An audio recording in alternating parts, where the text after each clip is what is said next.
In my brain, it's like if AI is like the next big thing, somebody's got to benefit from it. Some company using it has got to benefit, not just the picks and shovels. Lean into on Wall Street Wild Life podcast is not just like investing is not just about finding great companies and understanding the numbers. It's like the heart, the emotion. And it's like about knowing yourself, I would say, more than anything else. You can't play poker with fake money. You have to have real stakes. It influences how I think. I don't do things willy-nilly. And the way I like to introduce our competition or the results is that one of us has a pick that's gone up. However much space you can create between decision and decision point, I think is really the value add for kind of a long-term investor or somebody who's not trading as frequently. For an advertising-free version of this show, check out wallstreetwildlife.com.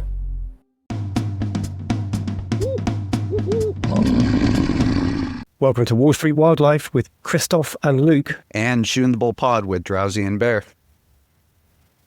We got a fantastic crossover episode. 4 investors this week with wildly different portfolios.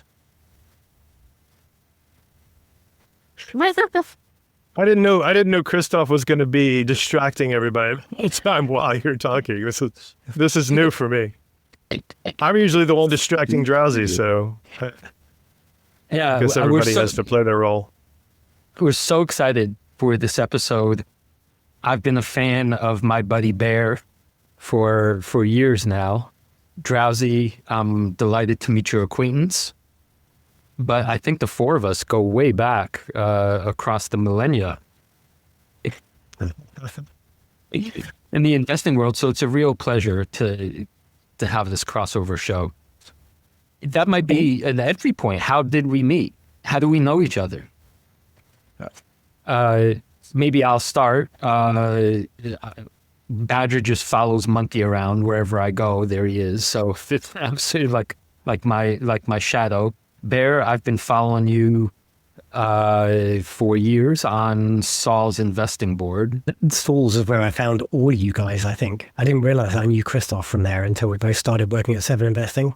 But Bear, you're one of the Saul's OGs and now essentially running the board. So huge fan of that resource. Like, what an incredible source of really smart minds. Awesome. Yeah, I definitely remember Krzysztof posting on there, from probably 10 years ago, and all throughout the years. And I remember you guys when Seven Investing, that connection.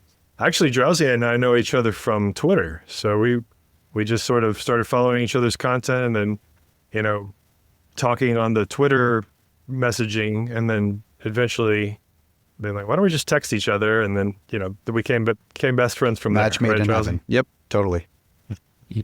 Let's see. Am I right to think I encouraged you guys to start a podcast? You definitely helped in the early Maybe. stages. Yeah. A lot of people did. We got a lot of feedback from our Faces for Spaces series on Twitter Spaces, as Drowsy named it. And we had several. How many of those did we do, Drowsy? Like We did double digits. over 20 of them about. Yeah, back in like over a 2024. year. And people were like, just put this on a podcast. We finally did. It's great because I think we've all got quite different investing styles, but there's also like a massive overlap. And so as we go through the conversation today, I think that's a really interesting thread. Like, what do 4, forgive the term to apply it to myself, 4 expert investors over right now? And like, how are we dealing with this insane market where, as from what I can tell, stocks just go up. Doesn't matter what's happening in the world.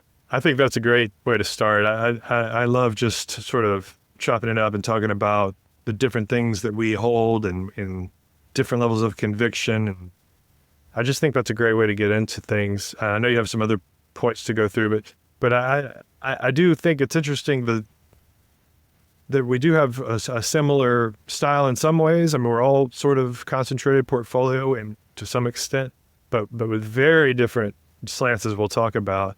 And but I do echo your thought, Badger, about just how right now it sort of seems like the numbers don't even matter. Things are just going up for the sake of going up. It does feel a little bit, I I know people always ask, are we back in 2021? But certain things feel similarly. Certain things are different. We're not in a zero interest rate environment. So, but we may still get rate hikes. So we'll have to see. It's a wild world.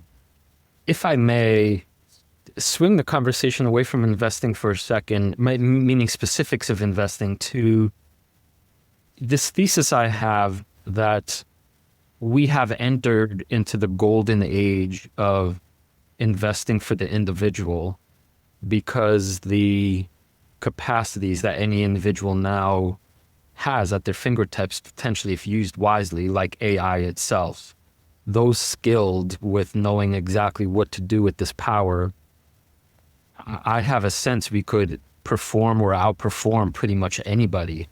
But then the additional alpha, as far as my own experience goes, extends even further when you tap into what I call on our podcast a trusted community, or a small pot of people that over time demonstrates their capacity to be truthful, transparent, with good ideas, which is essentially what Saul's board was a long time ago. I think that's what we're trying to build over Wall Street Wildlife. And then over on X, you get these little communities building that on their own weed out the bad actors and so forth. But this feels like a microcosm of that thing. But I just can't belabor this point enough that if you are any kind of investor on the individual spectrum, the world is your oyster right now, and it's just a matter of, I don't know, I guess listen to podcasts like ours, and then learning how to do this. Ours meaning ours cumulatively, and then whittling away the nonsense from the signal, and then it's like you can't go wrong. I don't know if that's being overly optimistic. No, I mean, I totally agree. I think not only is it a golden age of information and ability to filter it, but I also think we have to marry it up with the psychology of investing even more so. I mean, Micron and Credo, two stocks that Bear and I have talked about and look at, are up 40% this week. So in terms of age of information filtering out, you can build all your conviction on some of your holdings. But if we're in the age of extreme moves and volatile moves quickly, I think it really challenges your ability to know who you are, whether you're kind of a long-term investor, if you're kind of a trigger-happy, trim on the way up and trim on the way up and buy on the way down investor. It really makes you need to know yourself even more, given the kind of turbulent waters we're in. This seems like a really kind of weird rally to me. Like if you were comparing it at the start there, Bear, to 2021. At 2021, like a lot of stuff I owned was way, way up and way out of all proportion in terms of, any kind of sensible valuation metric. But when you look at companies like Nvidia, and Drowsy, we're going to come to your I've heard of that company. 43% Is that the Nvidia small allocation. cap? I think I've heard of it once. Do they have an affinity for But jackets, perhaps, of some type? Can't put my finger on it. You look at companies like that and like a bunch of other companies in that same vertical, and like their revenues are ramping as fast as the valuations are climbing. So actually, arguably some of these companies are still cheap, even though we're now like touching $5 trillion for a lot of stocks. And the difference too between now and Bear and I have kind of talked about this a bit too. In 2021, the revenue was increasing, but it was often predictable. It was yearly contracts. Right now, in the AI bubble, AI age, it's impossible to know recurring revenue. It's harder to build out models creating the upside potential, which we're seeing now. But conversely, everyone's kind of skating on thin ice at some point, and we're going to see them contract, and stock prices are going to fall quite heavily. However, we're still dancing until the music stops. And I still think we're in the early stages. And I think some of these build out companies, whether you're in the weeds on memory or you're in the weeds on fiber cabling and fiber optics, I still think we have some time to go. Maybe going a little off script, this wasn't planned, but I was thinking beforehand, what is it that's changed in this particular market, this feeling of volatility or excess in either directions? Because I think it wasn't that long ago where things were quite red for like 10 consecutive days. So maybe we just have recency bias.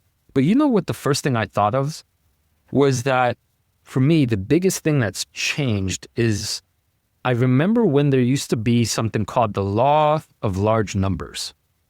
And I made a lot of decisions based off of that law.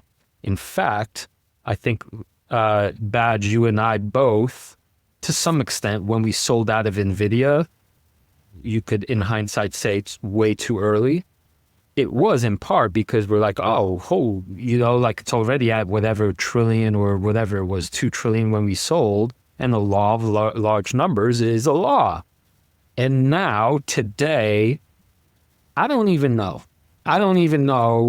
Is gravity a thing? Is like, I'm not being facetious, by the way. I'm not just joking around, like saying, oopsie daisy. I legitimately don't know if like a $4 trillion company might in 3 years be an $8 trillion company, and God knows what AI is going to do to all of that. So just a bizarre moment in an investing world.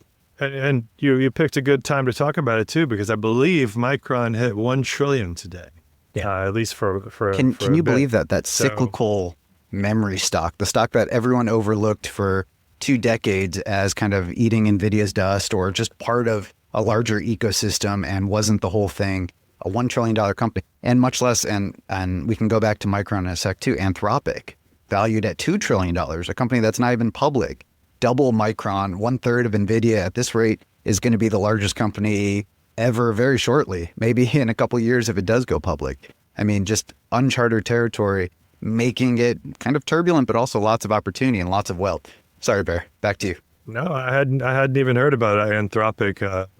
And SpaceX, of course, as well, is going to go public at 2 trillion-ish, we think. I think it'll be an interesting experiment to see if there is gravity, no pun intended, with space, because that's a lot of a pull forward valuation, let's put it that way, that's going to be right out of the gate. There's all this mess with the indexes, maybe including it early, all that stuff too. But to Krzysztof's point, to Monkey's point, I do wonder, well, I think I could take either side of this argument, Monkey. I could say, yes, you're right. And, we are seeing a lot of companies cross the trillion mark. It was Broadcom a year ago, Berkshire's been floating around there. Tesla's been back and forth, and there will be more. And now we've got Micron. But is there still, this is my other side of the point, is there still a factor to where at some point those companies are not going to be the ones that 10x probably from here, at least not in the next decade or so. Even Nvidia, we're starting to find a little bit of gravity, even though the revenue is still exploding, but because it's now over 5 trillion and the largest company in the world, I do think we're starting to see maybe it can double. Maybe to your point, it could go from 5 trillion to 10 trillion over the next however many years.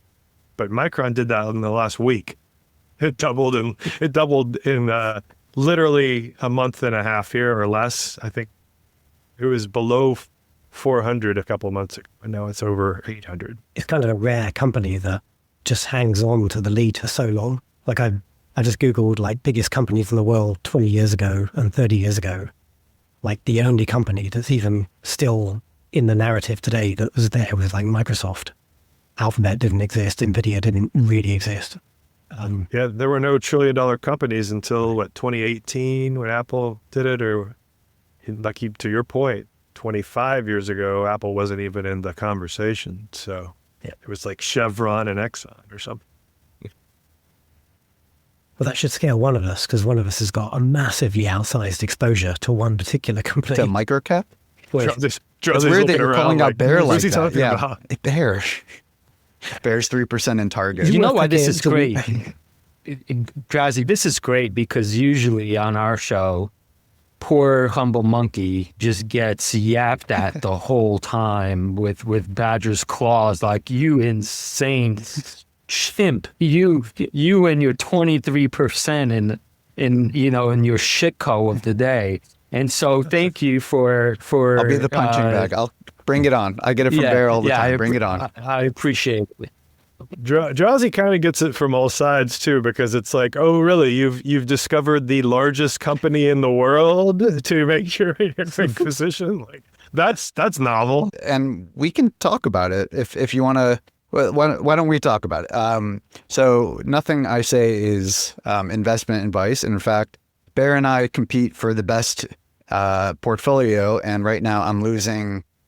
He's up 5 or 6, 7%, somewhere around there, and I'm up 2% on the year. So I'm losing, although we're back in the green, and my goal is to triple Bear, as I say on our pod all the time. So I'm not achieving that, and in fact haven't had for some time. So I'm not saying my slightly outsized position in Nvidia at 43% is where anyone should be or should do. Now, to go to bat on my reasoning, so this started off as a 0.1% position. This was I couldn't stop thinking about it in 2016. I was on the treadmill. I remember the exact day I bought it. I've told this story on our pod a little bit too of Jason Moser was on Motley Fool Money and he was talking about NVIDIA, and I'd done my first write-up for a defunct newsletter, and it was on NVIDIA at that time. And I remember going in depth and hearing about it constantly from the gaming community, which I was a part of, and then hearing all these advancements they were making in kind of moonshot, almost like Google-esque in robotics and GPUs and multi-use for GPUs. All of it, I sort of understood at a very notional level, but understood that this was, I don't want to say a lottery ticket, but the upside was definitely there and it was being undervalued. It was valued as just this computer graphics for video gamers and this niche market, and they were doing well in that. So I remember getting off the treadmill and putting in my first order in 2016 at $1. So this was a tiny starter position, and in terms of investing styles, I like starting very, very small and letting it grow and meeting benchmarkers and moving up from there. So as it continued to move up, I continued to add. But the company continues to go in the right direction. I think my North Star with any of my investments is the underlying company has to be advancing. I don't care so much about the stock price as much as like Bear does, who opportunistically trims or adds. I do a little bit of that, but at a much more macro level. So as Nvidia has grown in 2020, certainly it ramped up. In the last 2 years, it's up 60+%. It's turning into not only the AI industry leader, but it also is driving the ecosystem. So to me, as I view Nvidia now, not only is the company producing video game numbers consistently, but it also is creating the ecosystem and investing in various other companies in the AI space. So rather than pick out the next Astera Labs, for example, which Bear and I both owned and bought, and our friend J. Rowe, John Rotanti, Dr. J. Rowe, as he goes by, or as I call him, don't call him that.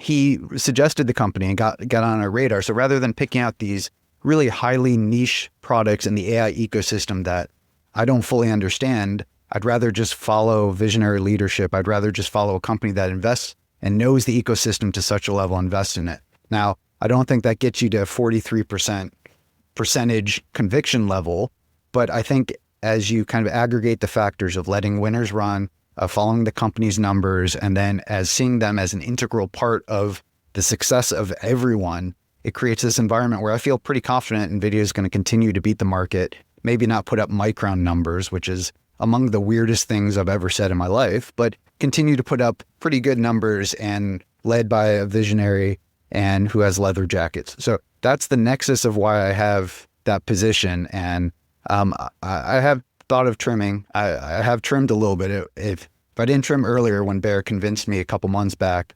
it would probably be closer to 50% right now, which would be, not saying that's a huge difference than 43%, but that would be even eye-opening for me a little bit more so. So I am considering trimming, but the company is my North Star. I think we're right there with you on thesis, Drowsy. I recommended Nvidia twice for 7 investing. I've been an owner for far less time than you, but it's a stock I've just like trimmed relentlessly to my chagrin, as it turned out. That was an error, but just kind of managing risk. And this is why investing is individual. Like a lot of stuff that Krzysztof and I lean into on Wall Street Bottleneck podcast is not just like investing is not just about finding great companies and understanding the numbers. It's like the heart, the emotion. And it's like about knowing yourself, I would say, more than anything else. So you got like balls of iron, my friend, to carry Nvidia so far. Is that the Don't episode encourage him, title? Lord. Did I just hear the episode title? He doesn't Well, need and, this. and again, I think there's a pro and con side. I mean, very much so. Riding Nvidia down 50% 3 times and 80% once was horrifying. And now it being quite a portion of kind of our portfolio and our life's net worth, it really is weighing on me differently than it did when I was a much poorer guy a decade ago. But it is individualistic, to go back to that. And my sleep easy number is somewhere around where we are now. I could see trimming it back and kind of reinvesting slightly into maybe additional AI plays, or maybe just completely out of it. And I will accept balls of steel. And if that's the episode title, if it has to be, it has to be. I think it's just, it's your call. It's not mine. So I like it. Well, to Luke's point, I think I do think he has a good point about your,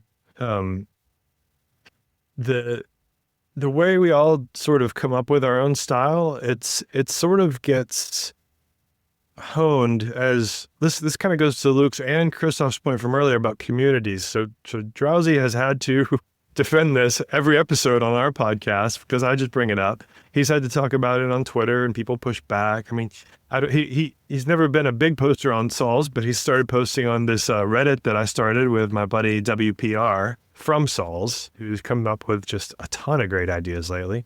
And so Drowsy has not, you're not going to get him on, oh, I didn't really think about that. 43%, that's a lot.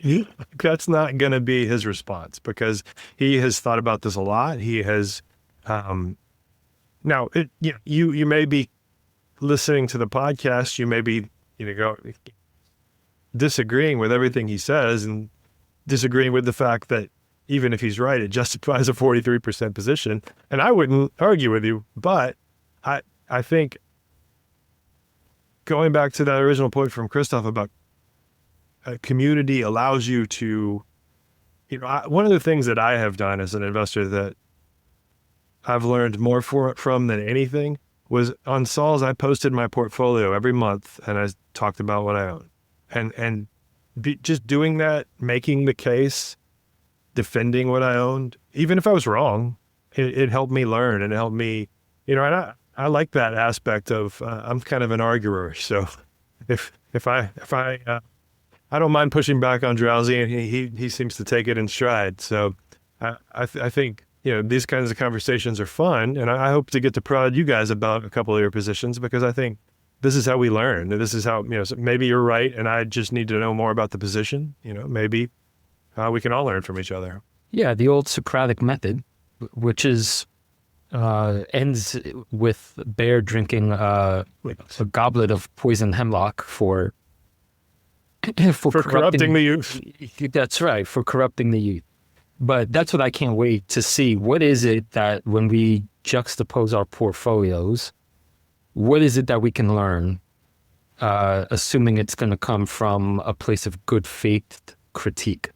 Not critique and like that's not what we're doing here, but, yeah, what reveals itself. So Badge, you want to move us along to how do we do this? There's so much to say. So apologies if you're not on the YouTubes, but we got like an overlay of all 4 of our portfolios here. And let's maybe just try and bring it to life a little bit for people on the audio only.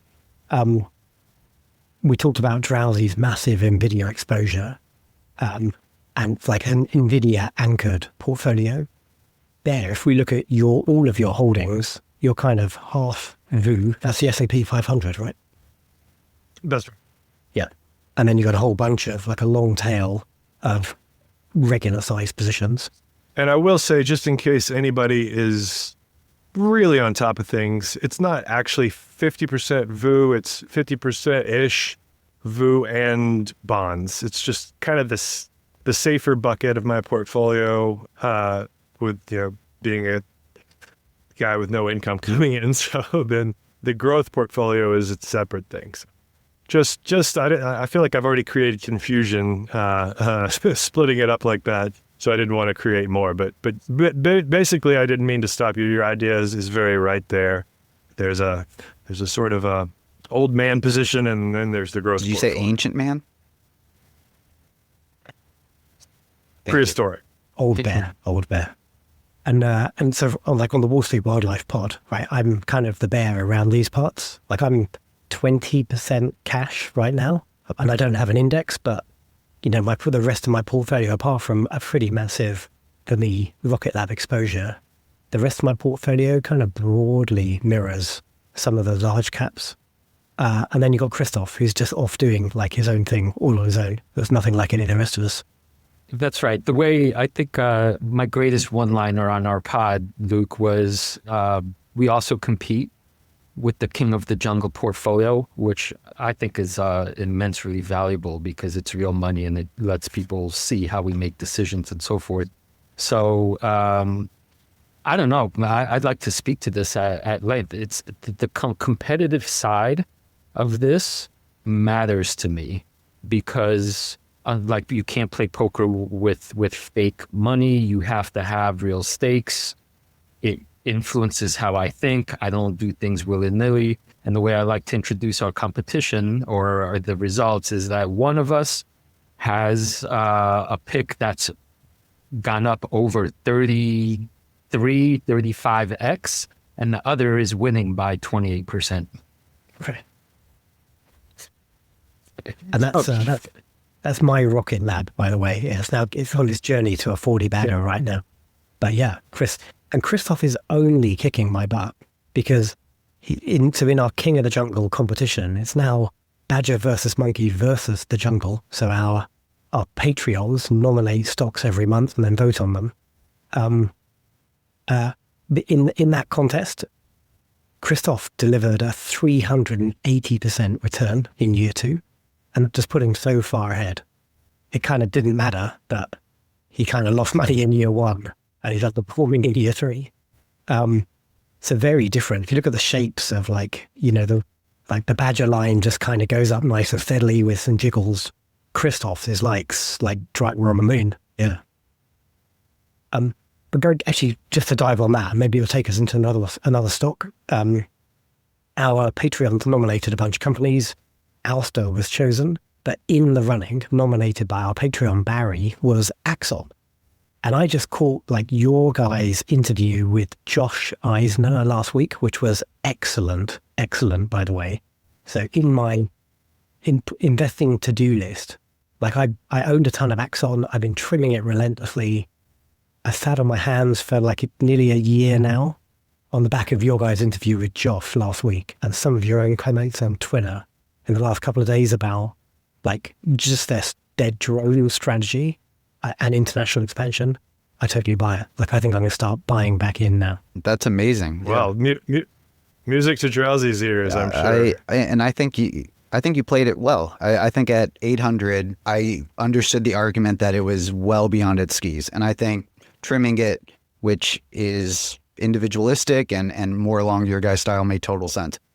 I've ridden it up and now down and have been adding. I actually added a bit today because I'm a one-trick pony and I just see the green fields ahead, and I think it is undervalued for that. A comment that Josh made, well, actually 2 comments in our interview. First one, and Bear absolutely loved this, was one comment he made at the end of, "I'm not going to piss your guys' money away." So Josh was talking about being fiscally responsible. Investors might, not just Bear's individual, and maybe that, but he was being fiscally responsible. And I think something that AXON continually gets hit on, stock-based compensation, on expenditures, on various lines instead of focusing in on core taser products. I really loved that he came out and said that. We're doing this because we see where the puck is going. We see the investment, we see the interest, and we're going to spend on it. And of all things a company should say, that's exactly what you want to hear. We have demand that we cannot meet. So I loved when he said that. The second part that really struck me, and we called this out, and we spoke to him ahead of time, and then we called it out in our interview too, of everyone is going to need a counter drone strategy. And I tweeted this out on Twitter. I don't think folks have an idea how to create a TAM around that. I don't think folks understand that we're talking about data centers with $400 million of GPUs in it are going to have some way to prevent drones from impacting their service and impacting their huge investment. We're talking about big games with FIFA coming up, with Super Bowl and football and soccer matches and all this other stuff. You're going to have it. It might not be AXON. It might be a military product. It might just be a strategy of using kind of whatever's around. But if you're even remotely going to bring that into the law enforcement ecosystem, you're going to need an AXON product. You're going to need an AXON ecosystem. So you can't just chase away a drone or bring it down. If you intend to bring them to justice, if you intend to follow up on it and bring it into the legal system, whether you're international or domestic, we're in the US, you need AXON products. So I think at some point, folks are going to come around a little bit more to this and bring it in. And also the international growth too, it's up 100%. I mean, this is Rick Smith, CEO, called this out a couple of years ago of 80% growth is going to come from international. Well, at first I was he said 80% of revenue someday would be from international, which is, even if he's directionally right about it, it's what 20% of revenue correct. now. So it's so flipped. I think what I took away from that was it's accelerating, which is what you want to hear, but the professionalization of their sales team, the professionalization of how they're approaching it is really confident, is really, we're going into these markets and we're winning and we're meeting with people and politicians that we've never, ever had an open door to, and now they are. So I'm drinking the Kool-Aid. I'm a fanboy. This entire episode could be Drowsy as balls of steel on AXON. And so I won't go into that, but I see this is going to, in my eyes, this is going to be worth more than it is today. It's a $30 billion company too. When you look at Astera Labs, to call out, Astera Labs is getting lots of attention. 60 times sales, as Bear mentioned this morning to me, it's a $56 billion company. So it's almost double the leading law enforcement ecosystem, and not to mention other AI plays and Credo and all these others. So I think it's reasonably valued. And I think if this was a $100 billion company, I don't think anyone would blink an eye. I think you'd be like, oh, totally makes sense. The leaders in all these verticals. So that is my pitch. So I'm with you on that. I added a little bit today. It's a 10% position. I'm going to hold for the next 10 years. Well said. And, as someone whose co-host is the self-proclaimed roaring kitty of AXON, I feel like I should have known some of these things before, but Josh really gave me a masterclass. And, so one of the questions I asked him was, Luke, a lot of us have talked about this stock-based compensation. What I actually realized is it's not just stock-based. They increase their operating expenses as a whole, including stock-based, the GAAP operating expenses, by 45% year over year from 2024 to 2025. That's faster than revenues growing. You can't do that for very long. What I did notice, the reason I didn't call that out specifically is I noticed that in Q1 of this year, it only went up, operating expenses only went up 20%. So step in the right direction. And I was kind of thinking, okay, so they had these sort of years of investment in 2024 and 2025, and now maybe we're going to see the profits come. And everything that I've seen them say kind of goes along with that. But I did ask him a question about, you made all these acquisitions, like, how do you decide? You could go into anything. How do you decide? And I thought I was going to get kind of a pat answer, which you expect. He gets that from analysts too all the time. But he said, well, like with Dedrone, we're not just saying the word drone and build. We're not building drones. We're not actually going out and manufacturing drones. We've got a strategy that makes sense for AXON that might not make sense for whoever. I could probably find you 20 companies that have cropped up and said, oh, we're going to go into drones. But their thing is a very calculated and specific to them way to approach it. And they're investing in that sort of target in a targeted way. That made a lot of sense to me. And then, of course, I'm still like, this is all management speak. But then Drowsy had a pretty good announcement. What was the dollar figure on that one? If you remember from just the last few days since we talked to Josh, you had a tweet about a Dedrone deal that was very large. Do you recall? Was it 750 million? Am I making that up? I'd have to find your tweet. I think it was less than that, but I think directionally the pace of drone deals and de-drone deals is increasing. I mean, looking at the public releases, I think is a good proxy because AXON doesn't really release the big deals and they like to treat it in-house to avoid competition. Like, I get it, but I think we have a decent proxy to understand how it's going, which is why I endlessly tweet about it.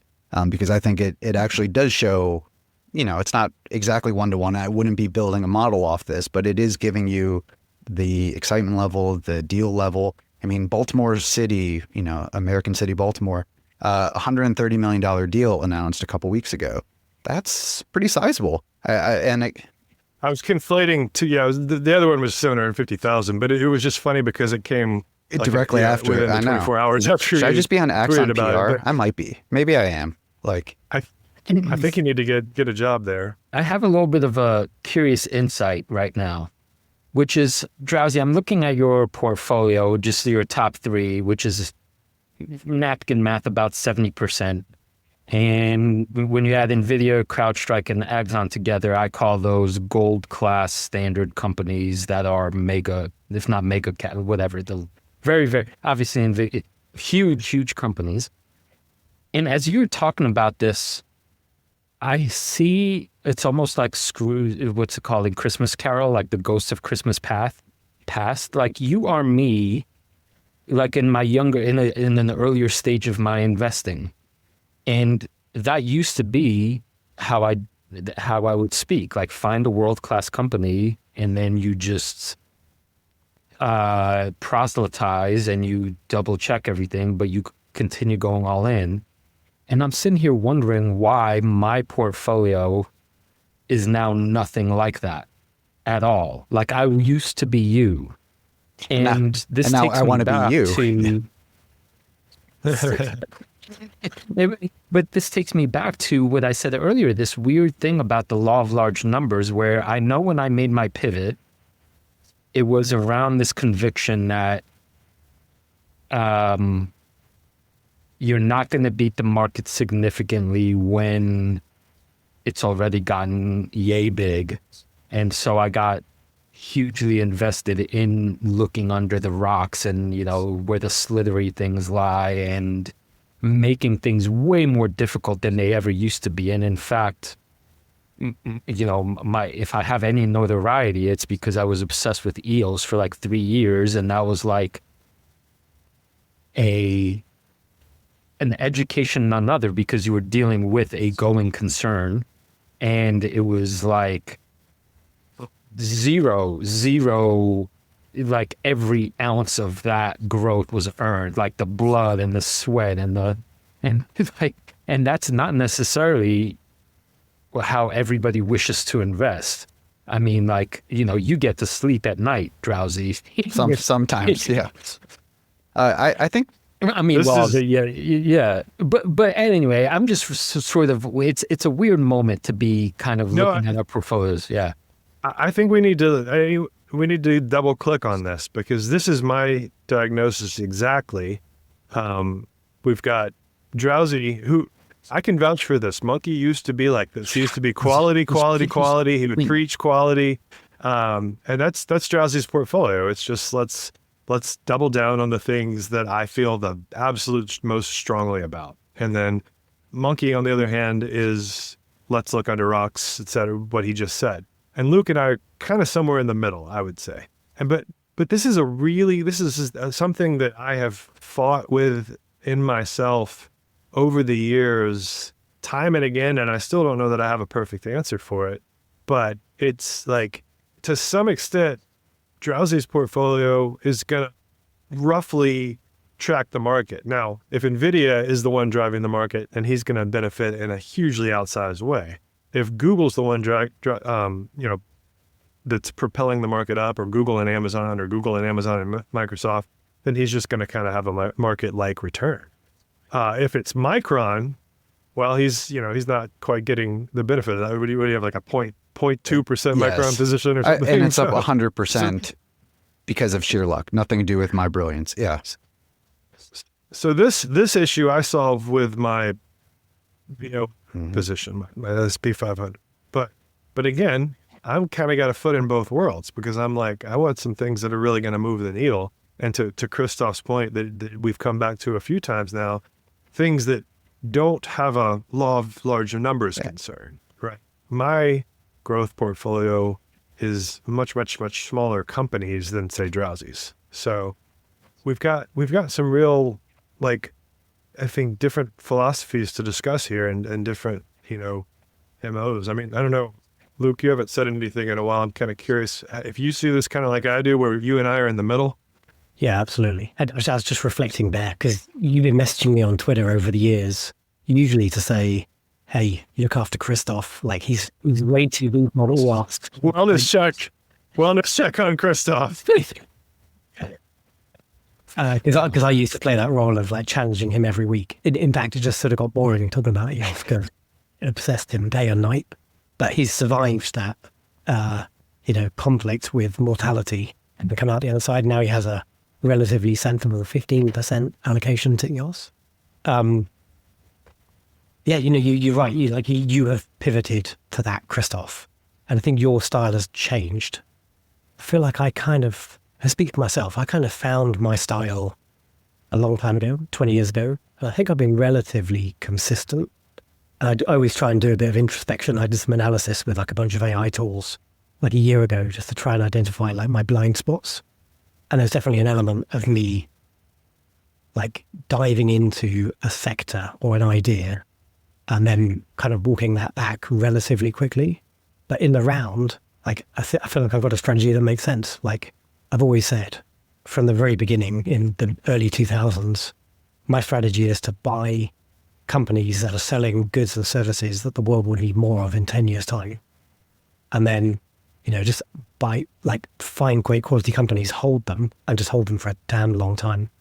And I've just, the nature of that has concentrated me into some stocks. And if we look at like the map and the overlap of all four of us, there's a pretty good overlap between like Bear and Badger on this, I think. Can I ask you a question before we go back to Drowsy versus Monkey?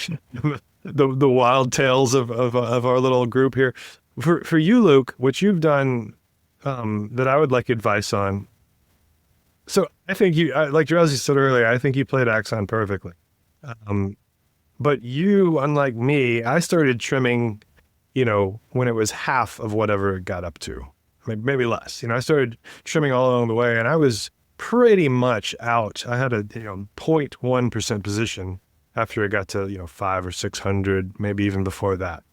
So how do you think about like where does your strategy differ from my hyperactive trimming strategy, but also from Drowsy's? Because you also just didn't let it grow forever, or I don't know what your other positions. I think you talked about intuitive surgical, but like right now, what's keeping you from trimming Rocket Lab more? Sure. So we had a really good conversation about intuitive surgical on the podcast last week on Wall Street Wildlife. And when I listened to that, I think there was some, like Krzysztof gave me a hard challenge on this stock is going down. Why do you have quite a large exposure to it? And I kind of own a lot of it for kind of dumb reasons because it was the first thing I ever bought. But I've always, for me, there's like two dynamics in play. Is this stock just ludicrously, egregiously overvalued? And we can come back to AXON if you like, but it definitely felt like that, away 6 months, 12 months ago. And the valuation just didn't make sense, even though I believe that's one of the strongest moats of any company I've ever looked at and will still be a leader in its field in 10 years, maybe even 20 years time. And it's the same where Krzysztof challenged me on intuitive. It's the same thing there. Like, I think to quote myself, like the future of surgery is not like chopping people up with scalpels and putting your hand inside the body. The future of surgery is something much cleaner and tidier and repeatable and kind of AI led. And these guys are the leader in that sector. So I've got kind of no doubt they're going to be the winner in 10, 20 years time still, even though challenges are coming. But despite all of that, like the thing I lay on top, so say Rocket Lab is kind of touching my sleep at night number. Like I really try and be firm with my sleep at night number. And it used to be 20% and now it's 15%, I think. So I trimmed Rocket Lab last week and I'll probably trim it again next week. But but I don't like.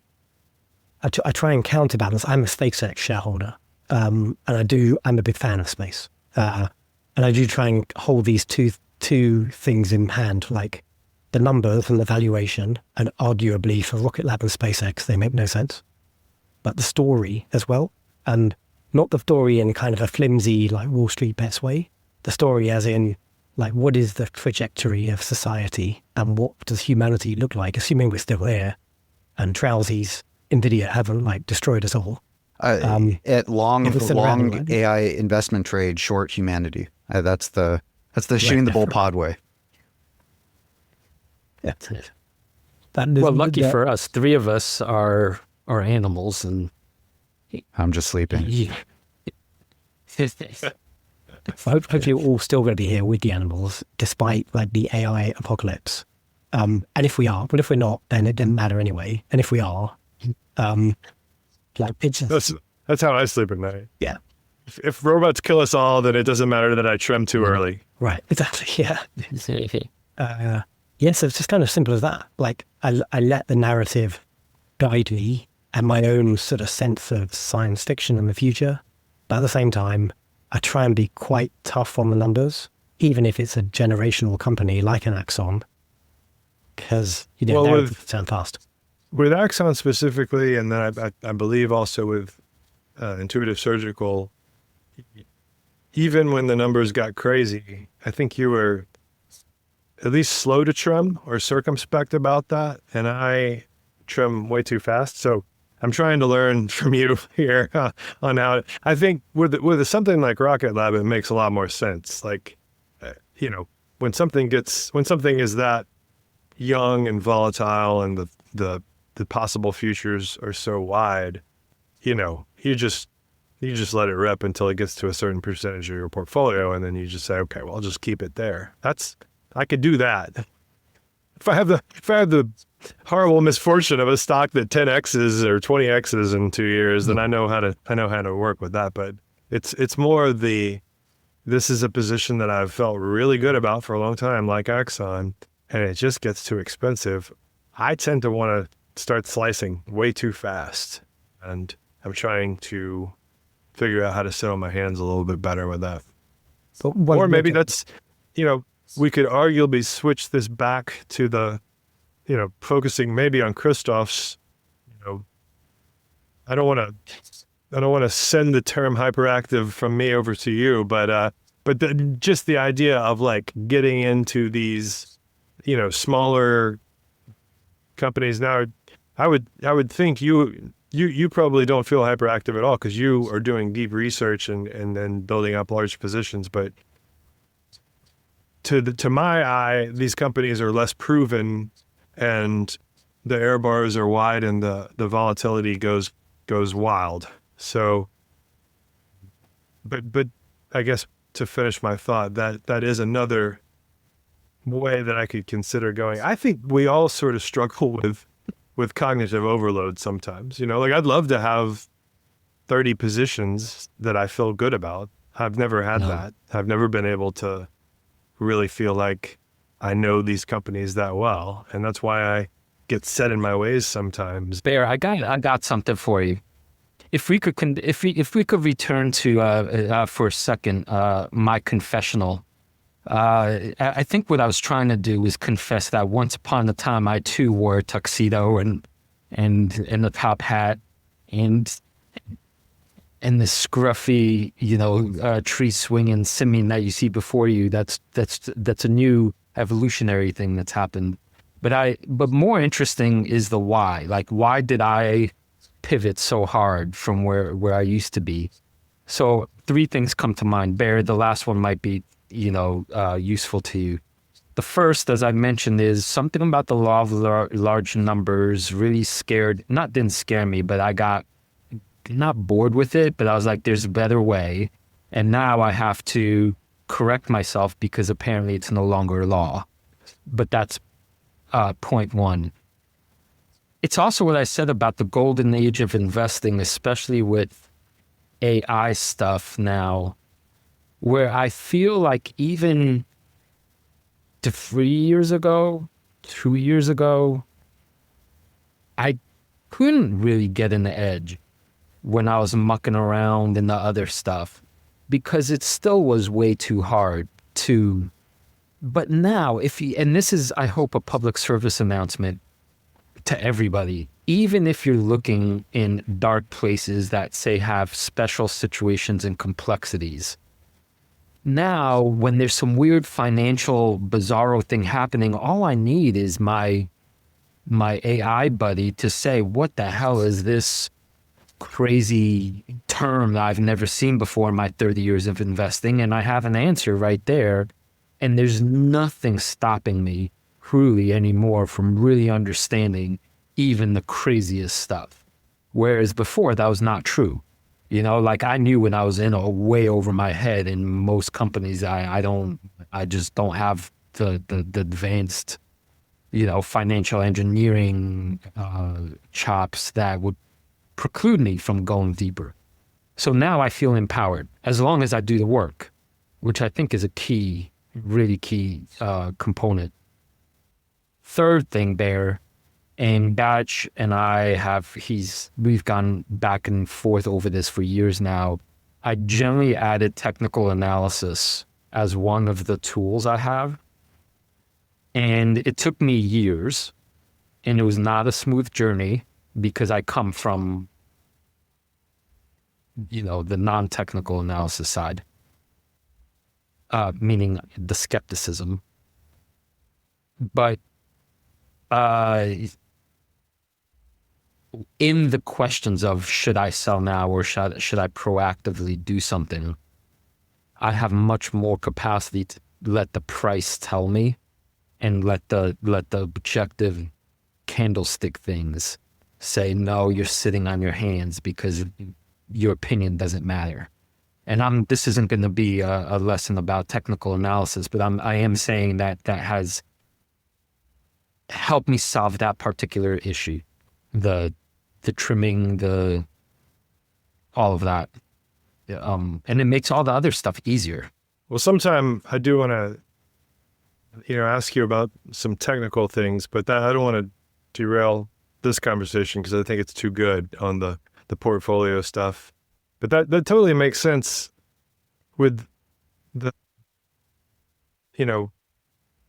I wouldn't even necessarily, the more I'm thinking about it, as we've come back to it several times, this law of large numbers thing, like, I don't even necessarily think it's only that. I think it's some kind of combination between that and valuation. Because if we're trying to, sort of marry this with what I was talking to Luke about, I mean, the AXON thing when it was at 800 was valuation. The intuitive surgical thing is, there's a lot of factors, right? It's valuation because the growth is slowing, or it's valuation because the market cap gets too high to the large numbers thing, but not necessarily to the trillions, right? So there's some nuances here.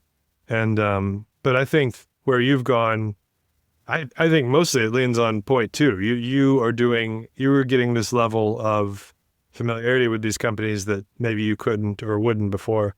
I don't know. To me, it's still like, I feel like I can learn a lot, but I don't know that, I still sometimes will cling to the ones that I've held for a few quarters, I feel, or longer, and feel better about.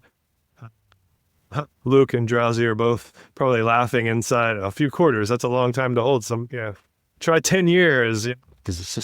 But I'm sort of a hyperactive hibernator, Bear. Well, Bear, could I, if I may take this opportunity, then I never, over the years, I never sensed you to be hyperactive. When I read your post, it was always meticulously analyzed. I'm buying this, I'm selling this, here's the reason. And they were usually sensible, and like, there's a natural narrative that I followed, and none of it felt like schizo. The only genuine question I have in this moment for you is when, if you don't mind for our audience, when did you go 50% index? There must be a very solid reason and point in time where you said, oh, right, I'm doing that. And that's news to me.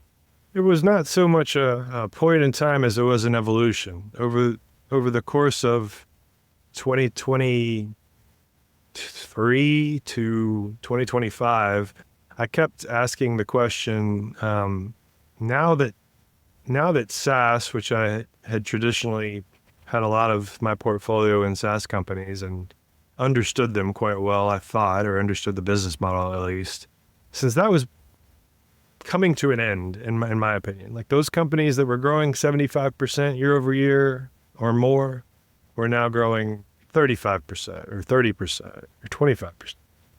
And so I had a real hard time in 2023 figuring out where to allocate money.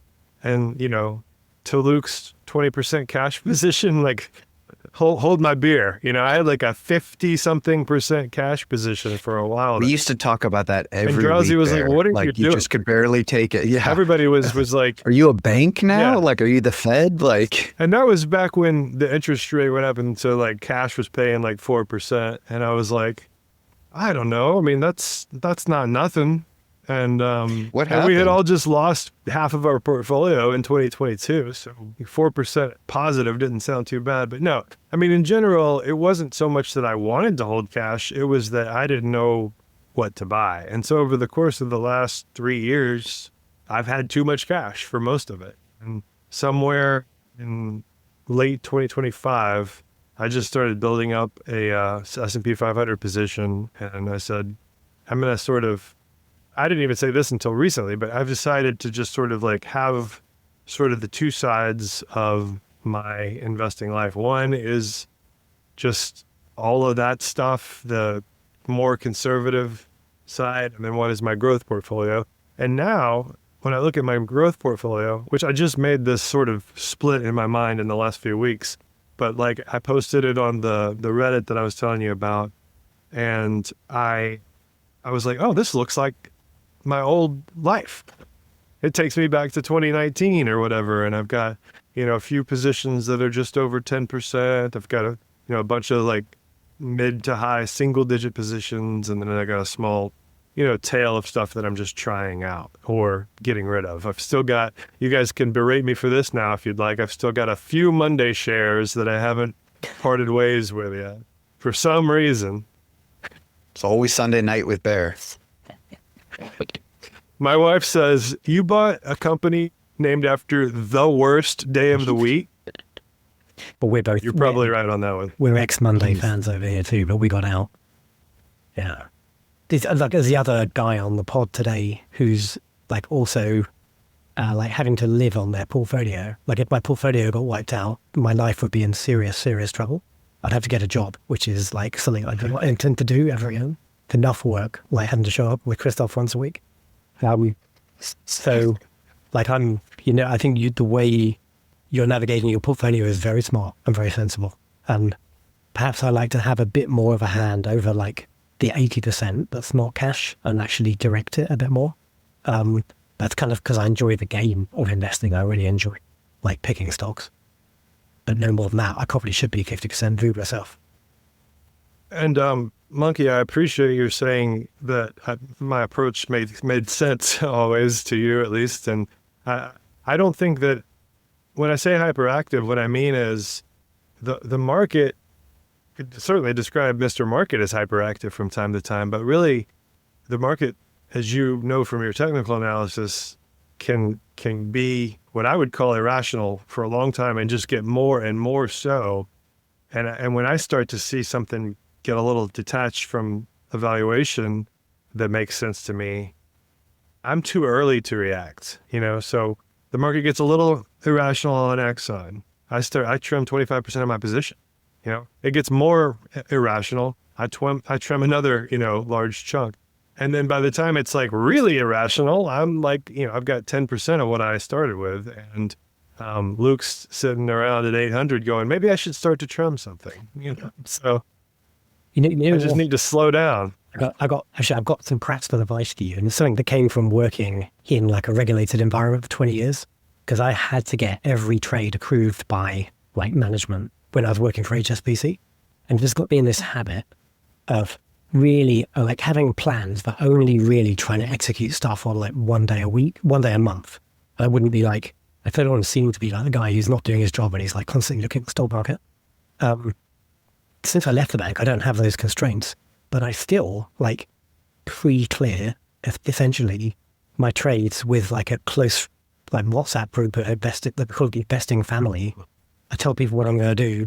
You know, now Krzysztof and I use the Patreon in the same way. I kind of declare what I'm intending to do before I do it. And it just forces me to slow down, and I can't like dance in and out of positions because I've got to explain my rationale every time. And I found that's actually a really helpful constraint. I'm actually pretty similar on that. Never make it. Well, first off, never do after hours or before market. So I'm forced to the 9 hours or whatever it's open. And then I always sleep on it the night before. But also kind of a mental trick that I try to do too is if I am going to sell, how am I going to feel in a week? And then you expand that out, how am I going to feel in a month? And then how am I going to feel in a year? And sometimes the answer like Monday.com is totally fine. I feel actually better a year from now knowing that I have that cash to put somewhere else where I'm more excited. Often I find the answer like trimming CrowdStrike, I don't feel any better, frankly. That high conviction kind of gave me that pause and that feeling that then I had a night to reflect on. And I've actually had a few trimming kind of sell orders, and in the middle of the night I wake up, and I also don't sleep because of my kids. So I cancel those orders. So it's the same, however much space you can create between decision and decision point, I think is really the value add for kind of a long-term investor or somebody who's not trading as frequently. And Monkey, one thing too, I aspire to be you. I would love nothing more than to be slithering around and lifting up rocks and finding amazing companies and turnaround stories that no one else is seeing. And I love that. That's really, if I could make a career out of that one day, I would love that. I just don't have the time anymore. So when I was young, pre-family, pre-everything, I could spend 7 hours a day just researching a company. And I loved every moment of that. And being able to talk to people who are experts in those companies really was exhilarating. And some of the greatest investments I've made are because of that. Shopify, Nvidia, AXON in the early days. And that's what I really lived for. Now, I don't think I have the edge with my amount of time. So I would love, maybe as my family kind of grows up a little bit more and I sleep a little bit more, perhaps I'm investing my time and energy to find those companies that allow you to go up hundreds of %. Those are the difference makers. But I fall back on that safety net of good growth, durable growth, long-term companies, snap tests, the stuff that you hear in Motley Fool a lot. That's kind of how I'm approaching it. So I would love to ramp up on the spectrum towards you and be Monkey Jr. or Chimp Jr. or Diddy Kong or however you want to phrase that. But I'm gonna work my way there a little slowly. So this is sort of my fallback safety measure. But isn't that just the thing though, where we keep returning to is, which I think people that aren't from this investing world don't know what we're talking about when we always say it really is personal and it's an art form. And like, if you're going to be, to use a poker analogy, if you're going to be one of the world's best, you have to keep shifting your persona at the table because the same thing won't work all the time. And there's seasons in life, there's seasons in investing, there's seasons in the market, cycles in the market. And I think those who are most flexible probably tend to do best if they're not spreading themselves too thin. And I think as long as you're thinking about why you're doing what you're doing at the moment you're doing it, you'll be better than okay. So, my justification for that pivot actually is very similar to yours, Bear. Like, I remember feeling bearish on SaaS companies. So I'm like, well, what now, right? That was my world for so long. And I'm like, what now? Well, this AI thing is happening, so energy. But I would never have thought of myself as a battery guy or as a whatever, data center guy. Like, no way in hell. But I guess I was quick enough to say, well, that season of my life ended and now I'm going to do it this way. And I'm going to aspire one day to be you, Drowsy, and you have you know, a 70% position in Tesla or whatever the golden boy company is again. So I could be done with this investing stuff and play with all my bananas. I think that's good, Krzysztof. And actually, if we're on the YouTubes, we've got a picture on screen now, which is like the sector layout of all of our portfolios. And I think you guys aspiring to be Krzysztof, but none of our portfolios look anything like his. Like he's 33% in like small speculative bets, which are all over the map, but 42% nearly in energy and mining stocks. And none of us really have any exposure to that. I guess I'm kind of the space guy, a ton of cash, but also like some mega caps. Drowsy, you're like chips and data centers, like right down the line on cybersecurity. Actually, if I may follow that up, here's just another brief observation. Luke and I are working on ASTS. We're working on doing a very deep, long thing about it. But the reason we did that is because that's the only stock that he and I share in our portfolio, because we made this rule that we're not going to duplicate companies. So, and it's the one company that our community members in their portfolio have. So it's a shared stock. And I'm looking at this, and obviously you guys don't own ASTS by the fact that you have no space. While it's at this moment the hottest sector in our universe, like obviously everything space is like going to be the next thing. So I'm curious genuinely whether this is you don't know about the company, or how could it be that you don't own ASTS? Like what kind of egregious oversight? Like what? Oh man, Bear, do you want to start and then I'll pile on? Yeah, I just want to say like I think it's kind of fun that we've sort of had this whole conversation so far about portfolio management. Really, more than I was talking about. I'm excited to get into the companies, and we haven't really focused on the companies. But I think that's cool because I think I actually did a post on portfolio concentration on the Reddit that I was telling you guys about, and like that's the most popular post. And we've like WPR is coming up with all these great new companies. Like we're talking about companies. It's great. And we have to do that as investors. Like that's how we learn. But like, I think again, to the point about communities, it's just, there's so much value that we can each get out of just sort of talking about our philosophies like this. So back to the specifics of ASTS or really any of the companies. We'll stick with ASTS. I haven't really looked at it that much. I do not find it super easy, though, to get my head around these companies, even though I can get answers from like AI or whatever.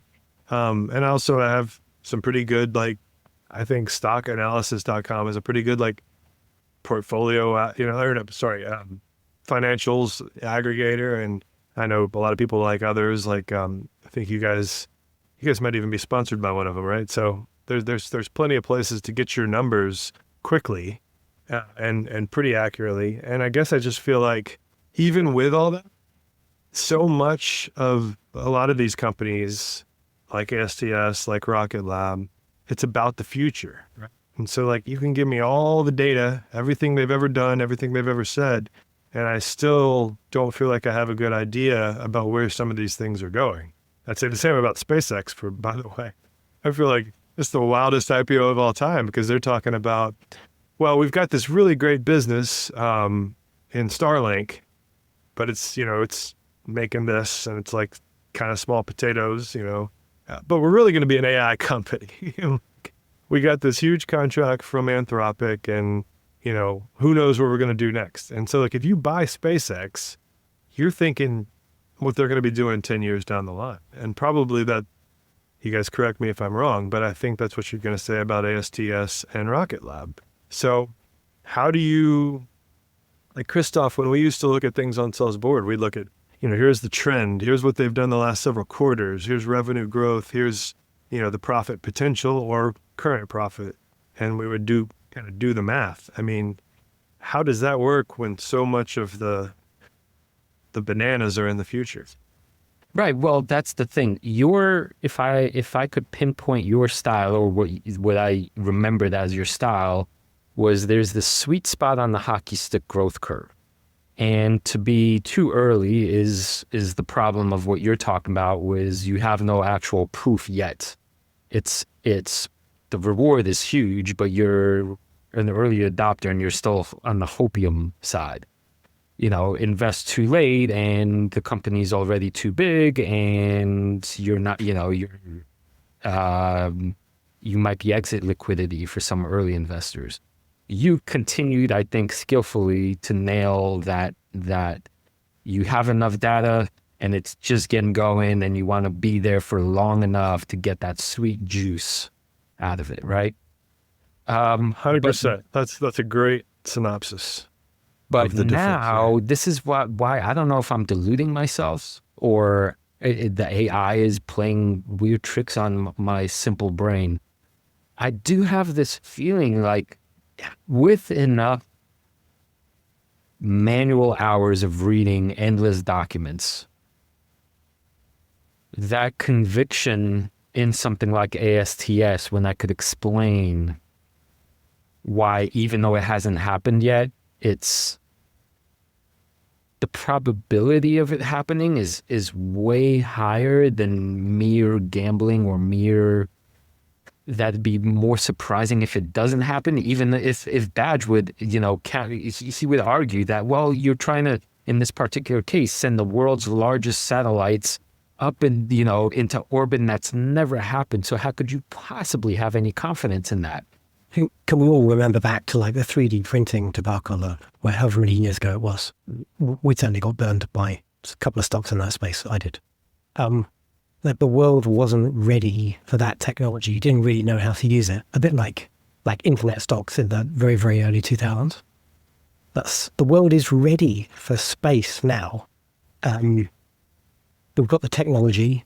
Like SpaceX have proven we can stick stuff into orbit, and the cost of putting stuff in orbit is collapsing. It is like the science is done. We figured out the business models, and it's now just like engineering, like cost down and making it make sense. So something like to ground where Krzysztof was going with that.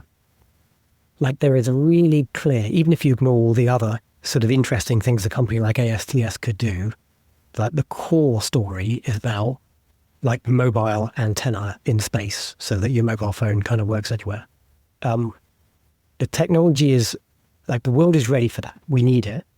Our ability to put stuff into orbit at low cost reliably is almost there, even though Blue Origin kind of screwed up their last big launch. And to my mind, it's not a question of, like, is it the wrong time for this, and if we should be in 10 years' time? This is going to happen. It's a question of, like, is ASTS the guy that's going to do it? Because maybe Starlink, SpaceX will do it. Maybe Blue Origin will do it. Maybe some other guys will come out of nowhere, massively funded, and do it. But I feel like this is going to happen in the next couple of years, unlike stuff like 3D printing. I totally see the... Drowsy, correct me if I'm wrong. You're not in either of these, Rocket Lab or... So I own Rocket Lab. You do? I still do. Yeah, it was one that I've been tracking since Badge mentioned it on 7 Investing or whenever, in the single digits. And I literally put in orders slightly below where it was for several weeks and never hit, and then just lost interest and sort of moved on. So this was one, this time it's personal. So I bought in around 30 or 40, small position. I've just been holding. I like space. I mean, it's as simple as, I think it is an interesting frontier. I think the company is progressing in launches and success and getting additional contracts, which are pretty easy to see, which is big in my investing style. It's observable to see how well the company is doing. So I'm a believer in Rocket Lab. I haven't increased my position just because the valuation is crazy. The valuation on Rocket Lab is crazy. And I know I'm not necessarily the one to speak about numbers and valuation, but even to me, I really have no idea. ASTS is similar. I think I've missed the boat a bit, and I'm behind the curve in space. And I just don't know when's a good time to really get back in or try to regain the narrative, or kind of like, grab the horn of the bull, or whatever that phrase is, to regain the narrative for me to invest in them. So I buy what you guys are selling on ASTS. I've done some research on it. and then have not finished my research on it. But Rocket Lab, I'm definitely a big fan of and have conviction in and have a smaller position.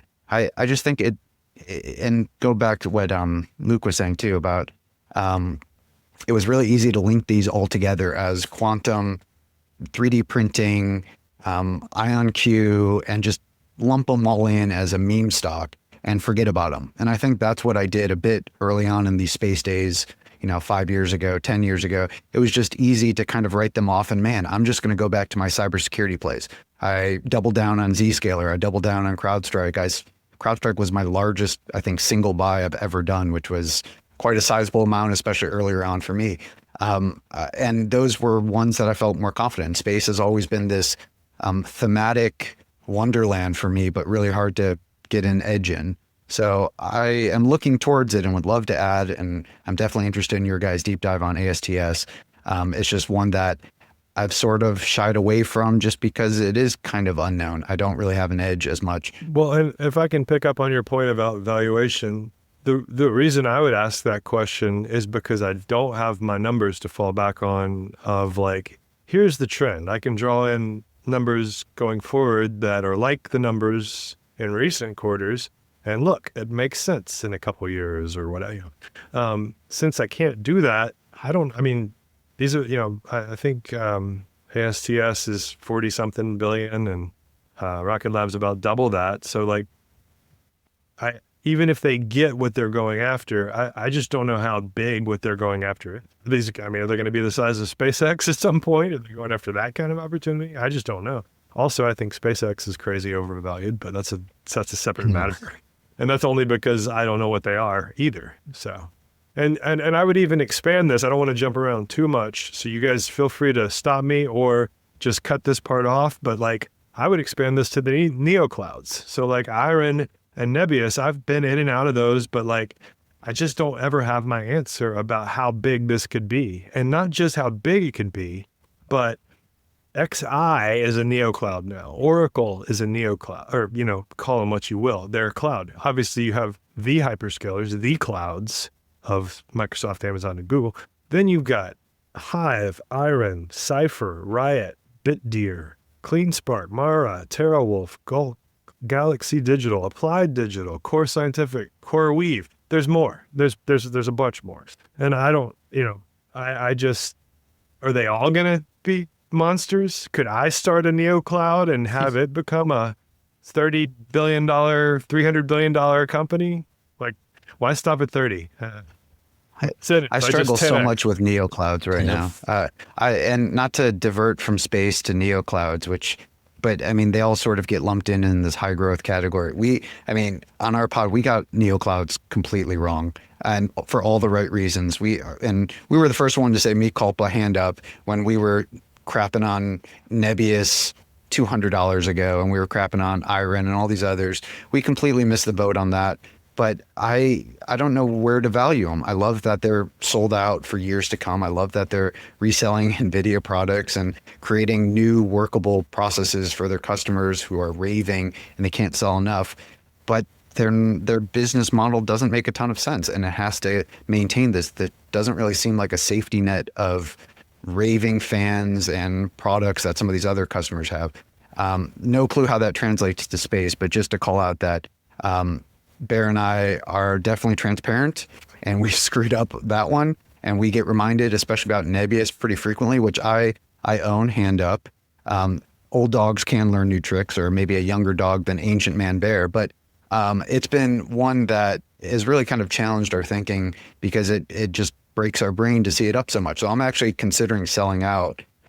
My exposure to the AI trade and to Nvidia is already an astronomical one. So am I really adding a ton by having a 2% position in Nebius, even if it's up triple digits, which is a great win, but I don't know about the business model longevity, and is an extra 2% exposure to something I'm already way overexposed worth it?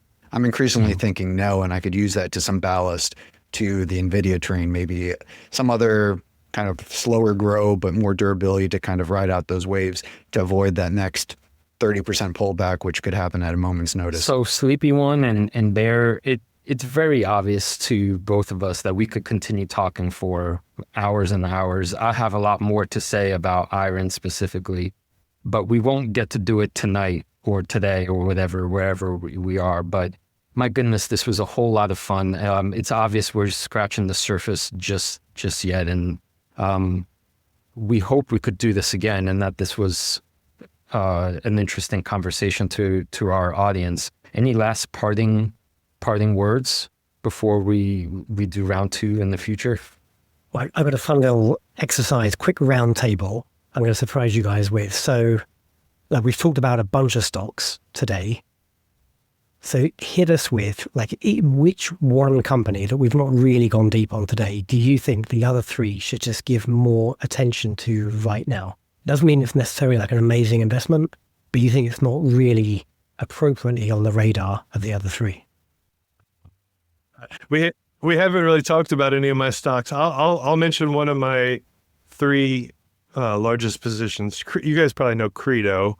The other one is Rubric, which it was my largest position. I've been trimming it. It's still one of my largest positions, but it's kind of in line with these other 2. The third one is called Hinge Health, and they are an app in the medical space. It's physical therapy. Think physical therapy and pain relief, things like that. This is actually using AI. So I keep going in my brain. It's like if AI is like the next big thing, somebody's got to benefit from it. And some company using it has got to benefit, not just the picks and shovels. So I think Hinge Health was like already onto this pretty good idea of like, hey, physical therapy and just the whole musculoskeletal space is ginormous. Let's make an app. Let's work with healthcare providers. Let's do something in that space. And now that this AI stuff's coming along, let's do some cool little tools in there too. I don't think it's like make or break, but I think it is kind of cool tools. But what I like about them, they're pretty SaaS-like. They're kind of growing on this sort of linear pace, and it's been like high 40s, maybe even around 50%, and they are profitable. Unlike some things like Rubric right now, Hinge Health is already very profitable. So it's just an easy one. And by the way, they're not very expensive. The forward PE is in the low 20s. That's like 21 right now, and it's an under $5 billion company. So Krzysztof, we're not worried about the law of large numbers. Yeah. I'll throw that out. Sorry we didn't get to talk about it more. I know you guys were curious about it, but I've really enjoyed this conversation. I've really enjoyed, like, totally echo what Monkey was saying about, like, we could just kind of keep going if we each had another 2 hours to keep going, and maybe we'll get the chance to do that someday. So thanks so much. And I do apologize about lobbing the Rocket Lab, ASTS, iron, etc. question. We'll save that for next time. I think it's a great discussion to have. I'll play off your, you bounced through Rubric. I'm a fan of Rubric Bear, but we never quite got there in our King of the Jungle conversations. But I do quite like Palo Alto Networks. I know you guys are fans of CrowdStrike. They're the other like 800-pound gorilla in the room in the cybersecurity space. I kind of love that Palo Alto and CrowdStrike are both inside this Project Glasswing thing where they're getting like secret access to the world's best models. Can only help them. And arguably their numbers are better, like pretty much the same operating margin, actually no, superior operating margin to CrowdStrike by some margin. And growth isn't like a million miles different, so worth a look. And then for me, just two themes that I think are a little bit overlooked right now. E-commerce is going to ride again at some point. Bear and I have talked about C Limited is still up there on our radar. I'm still owning from $1 million too high, but the company is reporting great growth. So I think North Star, that's still going in the right direction. And then Mercado Libre is another one that I think the market is greatly overlooking the possibility that we're making this zero-sum decision or seemingly zero-sum decision. You can either have great growth or profitability, and the market only wants one of those at one time. But in terms of what a company is doing, building out building out inventory, building out the ability to answer customers' demand is absolutely what you want to hear. So I feel perfectly fine holding on to Mercado Libre. And then just one other, I think Dr. J. Rowe would have us, if we didn't mention, I'm increasingly interested in sort of the infrastructure side of AI. So maybe this goes with Monkey. In terms of energy, I've held on to Sterling Infrastructure for the last year as sort of a play on this. So that's ticker STRL. I now own some Vertiv, which is VRT, which John has mentioned a number of times, and then Vernova are both more recent buys.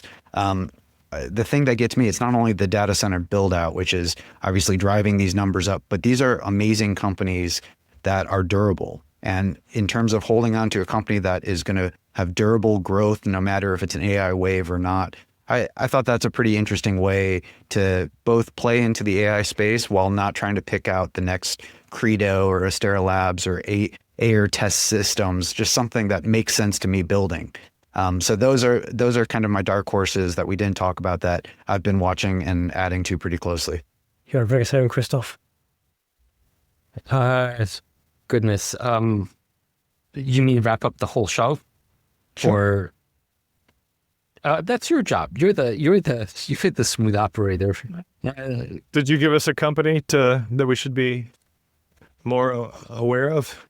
I'll drop a quick name. I'm somewhat obsessed with Oddity, ODD, which is used to be known as a beauty company, but they just had a disastrous thing happen with their advertising algorithm and meta, and the company absolutely crashed, but their numbers are really quite good, so the market doesn't believe that it'll recover.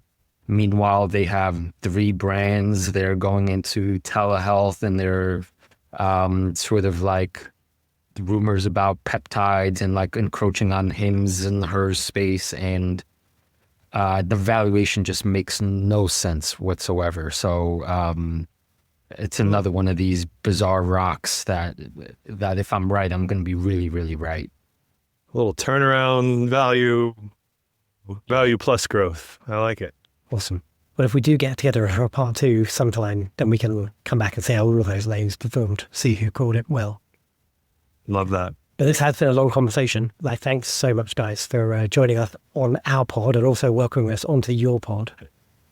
Thanks for joining us, I guess. It's been a really great conversation. Why don't you tell our listeners where they can find you? Sure. So you can find Bear and I on Twitter, investing_Bear is Bear, and Drowsy Investor. And then we're increasingly on a new Reddit that Bear mentioned about high growth companies.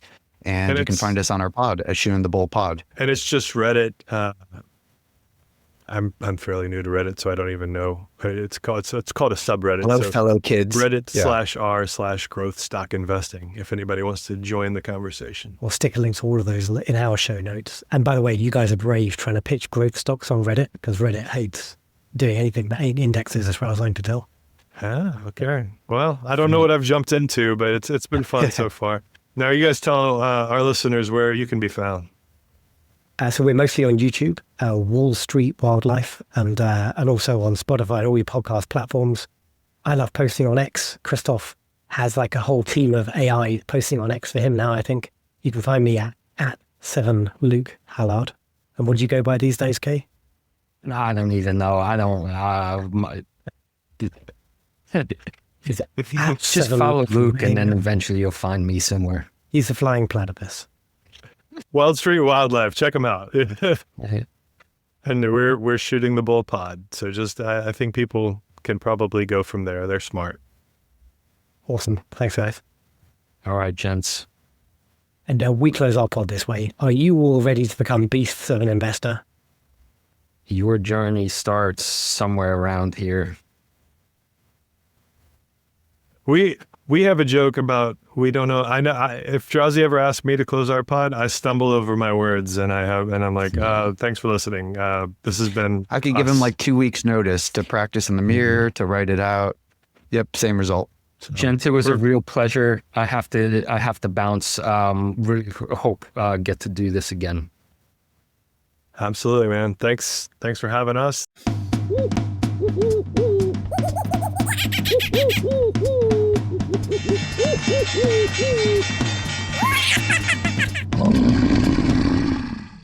A reminder that the people on this program may hold positions in the companies that are mentioned. Buying and selling stock carries financial risk, which could include loss of capital. The views in this program should not be taken as personalized advice. Before acting on any of the information provided, listeners are encouraged to consult a financial or tax professional.